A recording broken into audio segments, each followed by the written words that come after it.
2023.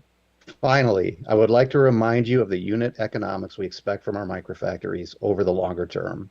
We continue to expect total CapEx to be approximately $50 million per microfactory, with a contribution of over $100 million of annualized margin when producing 10,000 vans per year on 2 shifts.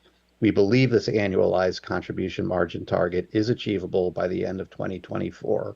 Our contribution margin target assumes we will continue to optimize the vehicle bill of materials, including arrival components, and improve the operational efficiency in subsequent microfactories. I will now turn the call over to Dennis for closing comments.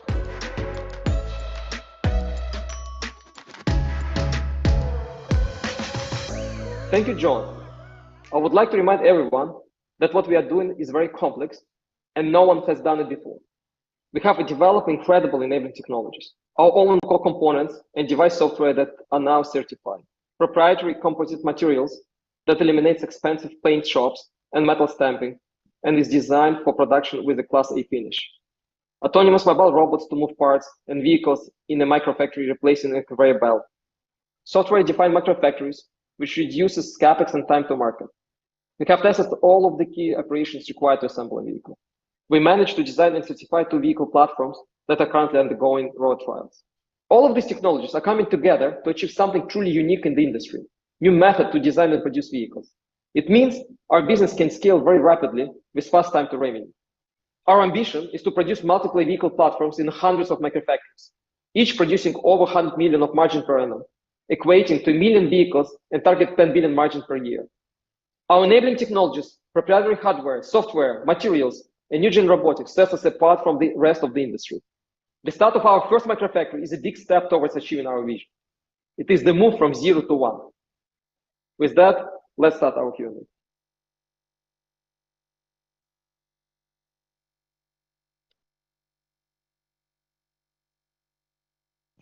As a reminder, if you'd like to ask a question, please use the raise hand function located at the bottom of your screen. Once you've been called on, you'll have the ability to unmute your audio. Our first question comes from Steven Fisher at UBS. Steven, your line is open. Thanks. Good afternoon.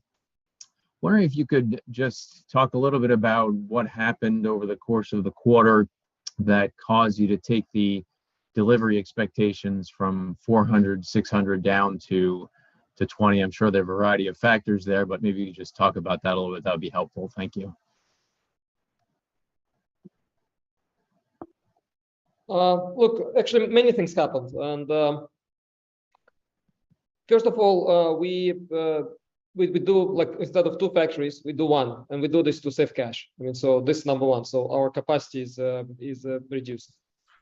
The second one is actually supply chain and how we're receiving the parts. It's you know that like all market is impacted. I mean, so it's nothing particular complex there. So it's not about that we're not receiving something. It's just sometimes it's delayed. I mean, so that it just comes later than it should be.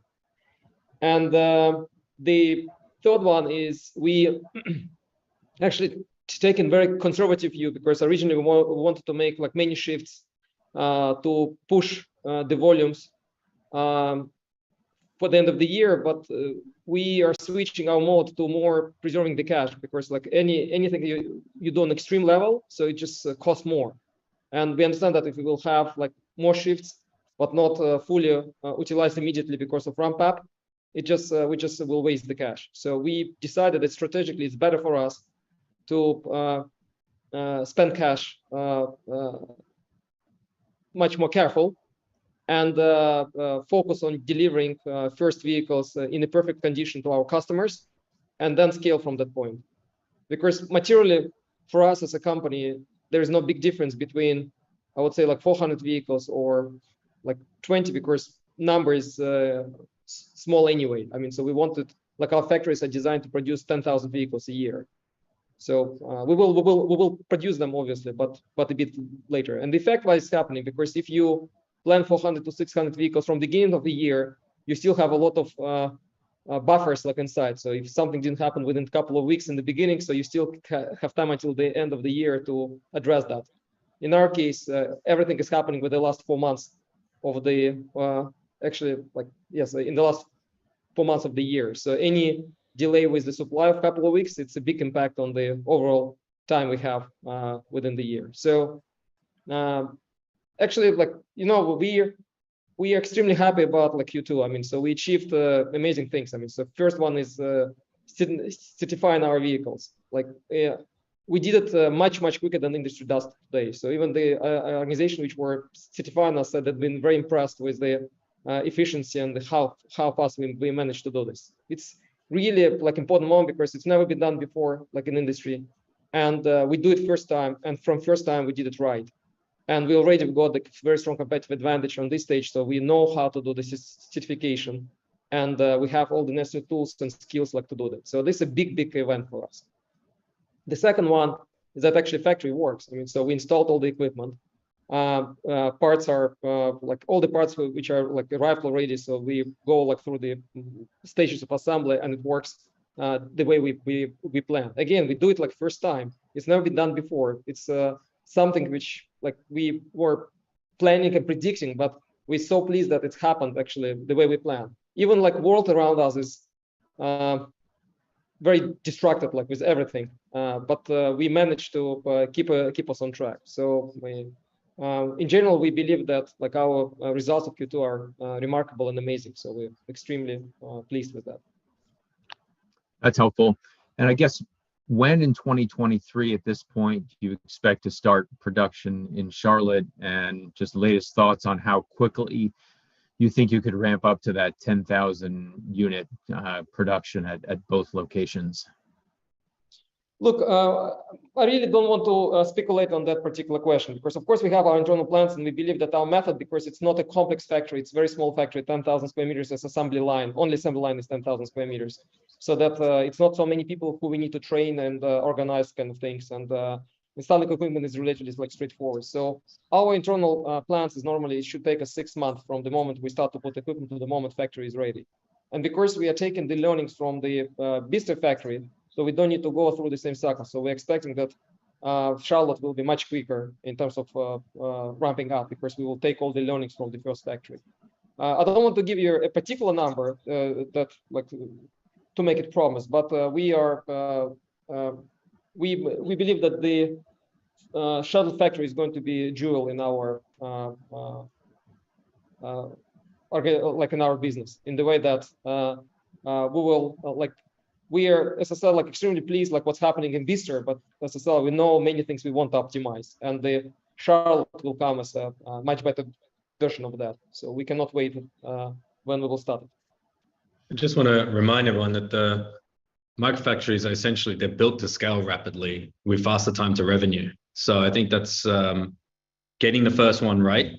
We'll be able to scale microfactories rapidly, of course, depending on access to capital. So again, to Dennis's point, we're not discussing 23, but we do have a very unique production facility in the microfactory that lets us scale in parallel, you know, at 20,000 square meters regular warehouse, like we've talked about before, off-the-shelf equipment and all our own internal processes. Yeah, other comment which I want to give is that right now, like we are switching from the mode where we have 2 products, 2 shifts, 2 microfactories, to the mode where it's 1 factory, 1 shift, 1 product. And I honestly, as the CEO of the company, I would say that we should do it before, but we've been so much focused on the growth, so that we said like let's do more. So now, with again like changes on the market, so that the cash spent is much more important than anything.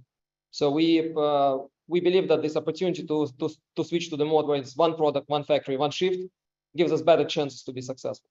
So I think it's something which we should do anyway. Focus. I think it's a level of flexibility that the rest of the industry doesn't have. And John, maybe just lastly for me, What's your expected ending cash at the end of Q3? And I know you intend to draw the 210 million next year, but what's the when is that draw expected, and what do you expect your end of 23 cash balance to be?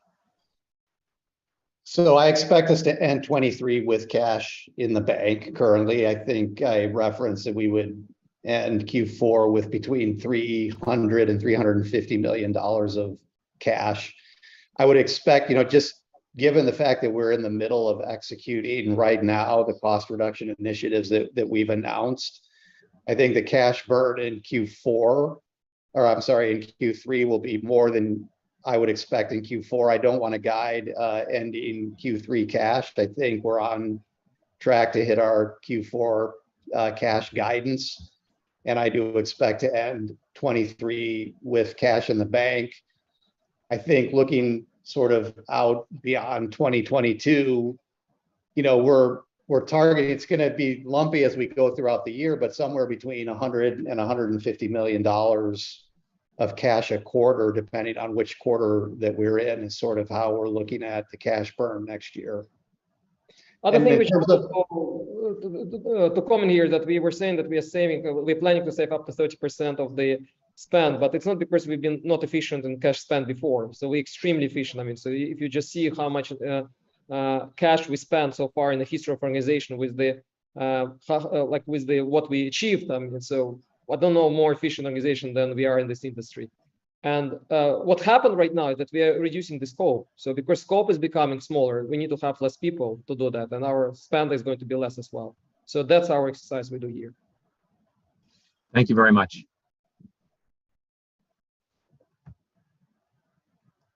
Your last question comes from Jeffrey Osborne with Cowen. Jeffrey, your line is open.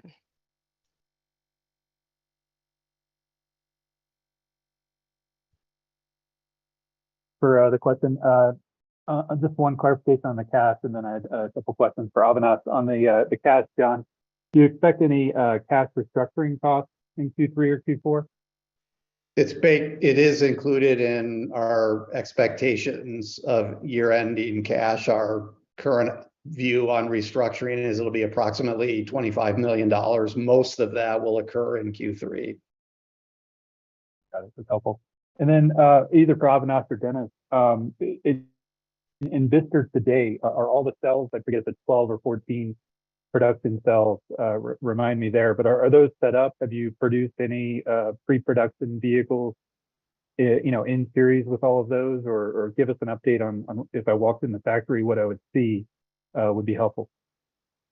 Look, we did everything we could in terms of test with the parts we had, because again, we were trying to limit number of sets we were using on the factory for all the commissioning. So we used all of them, like everything what was available, and we ran like dry runs and the physical full runs like on the factory. So now if you will go to the factory, what you will see the parts like a cabin or structure which are actually physically assembling right now. It's happening like now, today, tomorrow, like every day.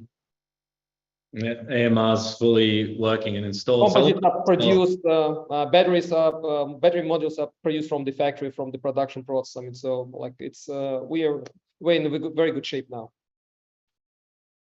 That's great to hear. And then I was just curious, many of your peers in the EV space have been raising prices just due to battery inflation. I think your prior positioning of the vehicle was, more expensive than the incumbent, Morgan Olson UPS vehicle, but less expensive than competitive EV solutions. I'm just curious, has your pricing philosophy changed just due to the philosophy hasn't changed? Yeah, Jeff, the philosophy hasn't changed. Will remain in line, as you can imagine, with rising inflation and supply chain issues. This is a challenging market for the whole industry, where generally prices are going upwards. But our philosophy to be competitively placed between ICE vehicles and competitive electric vehicles remains the same. And just to be clear, we expect our ASPs to increase with the industry. Got it. That's all I had. Thank you. Thank you, Jeff. Thank you for your questions. I'll now pass the call back to Avinash for closing remarks. I'd like to thank everyone for joining. As mentioned by Dennis, this is a very big moment where the industry sees the microfactory for the first time producing vehicles coming this quarter. So as Dennis mentioned, this is a 0 to 1 moment. This is, we believe, fully transformative in how the industry will operate going forward. So thanks everybody for joining. Yes, and I would like to also give like a bit of comment here, is that like I founded this company in January 2015 with a vision that there is a better way of making electric vehicles. And actually, ultimately, we want to see that it's not only electric vehicles. I mean, so anything. I mean, it could be like the other industries as well, like furniture or electronics and many other things. We'll see that because we just decided in the beginning to do it with electric vehicles, and this is our focus to do commercial vehicles. And then it was like planning like what should come together. I mean, so all those technologies which were never existed on the market before, it's not something you can come and buy on the market. So we needed to develop a lot of components, create the team which is capable to create it, certify, create the software for that, actually do the full design. If you just take our van, actually in the shape it is now, like beta, we call it a beta version, second version. First sketch of this product was ready only in February 2020. So it took us a bit more than 2 years from the moment of the first sketch to the moment vehicle was certified. It's never been done in history before. I mean, so it's like normally it takes like at least 5 years to do that, but we managed to do it within 2 with much smaller resources, like to do that. And then all the kind of things around like factories, we were envisioned that the robots are going to be flexible, that one factory can produce many type of models from the same factory. It's something again like and totally new interfaces, which are instead of welding adhesive, like new materials, which is not standard metal body, but like new type of composites. I mean, so all this planning is, and then it comes to the point where in Q3 2022, it all comes together. For me, it's the moment almost like assume you're in the dark room, you're like hitting the darts, and then like the light goes on and this dart is in the 10. So that was the Mission Impossible we were doing. And I'm so happy that it happened. I mean, so that like in Q3 this year, we already know it works exactly the way it was planned in 2015. So watch the space, many things is going to happen here.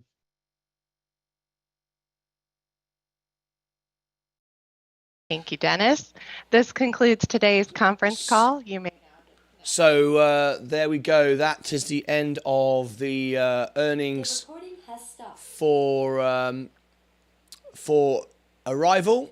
Now then, obviously, a lot of issues there. It looks to me a little bit like desperation, running out of money. I think the company have got a great product. What they're doing is great, but they're running out of money and they're struggling. So due to supply constraints and so on and so forth. Anyway, we are going to start our main show in just a few minutes' time. So we're going to end this show and we'll be right back in a few minutes with the main show, which is the opening bell. So thank you very much for joining us for the earnings of Arrival. We've got Rivian after hours tonight. The markets are absolutely exploding again this morning.